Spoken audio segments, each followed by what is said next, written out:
Hello, my name is Garrett Andrus, and for this weekly video project of picking a plate, I picked the Australian plate. I picked it because I love the wildlife in Australia. I find it really interesting.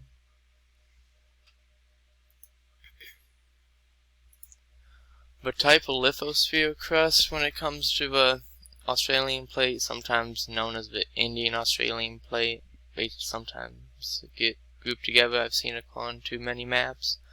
It has a oceanic crust on its lithosphere. No, go back. It has a lot of neighbors. It neighbors the Antarctic plate, the African plate, the Indian plate, which sometimes it gets grouped with, I have come to learn, the Philippine plate and the Pacific plate. So it has its vast number of neighbors, which is really good because I got to learn more about all these plates while I researched the speed between them and like the plate boundary between them. So I am happy that I picked a plate with a lot of neighbors.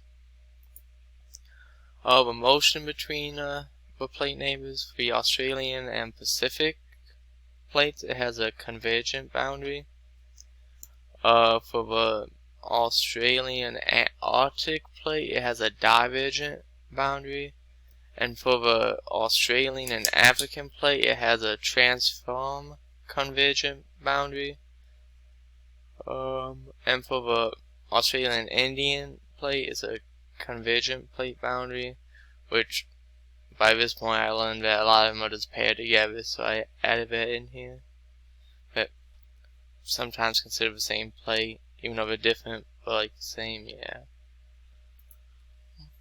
The plate speed relative to their neighbors. Okay, so for this I did a lot of research, because on one site it said the Australian plate was the fastest, so like I initially put that in. But then I looked up the Pacific plate and it was faster than the Australian plate, so I did more research and learned that it goes 5.6 centimeters a year. And the Pacific plate is about 7 to 11 centimeters a year. So out of all the ones I researched, the Pacific plate's actually the fastest one. Next we have the Indian plate, which is about 5 centimeters a year, which is the closest to the Australian plate of the ones I researched, which would make sense because they get paired together a lot.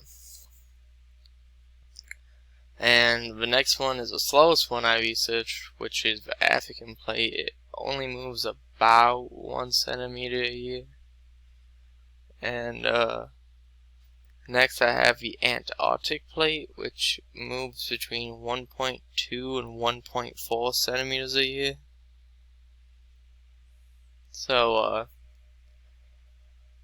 I knew they didn't move fast, but I really expected them to move a little bit more than like what the African plate does.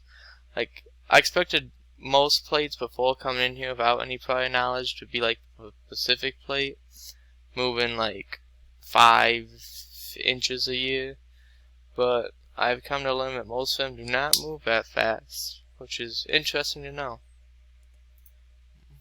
How do we know? According to the link provided with the PDFs, I learned that for the volcanic map that I clicked on, the masses of volcanic stuff on the border of the Australian plate and the Pacific plate, like on the border there, which makes sense, and the Australian plate and the Eurasian plate. So there was no volcanic map with anything of the other boundaries that I've seen, especially the Antarctic one. I didn't see much going on with that. And for the seismic map provided, exactly where there were the volcanic masses, there's also a high number of earthquakes in the same positioning, so it would be on the Australian and Pacific plate border and the Australian and Eurasian plate border, which makes sense. And that's my week 3 video project. I would like to apologize to you for all the emails yesterday, and sorry for it being one day late because I did the wrong week assignment. Thank you.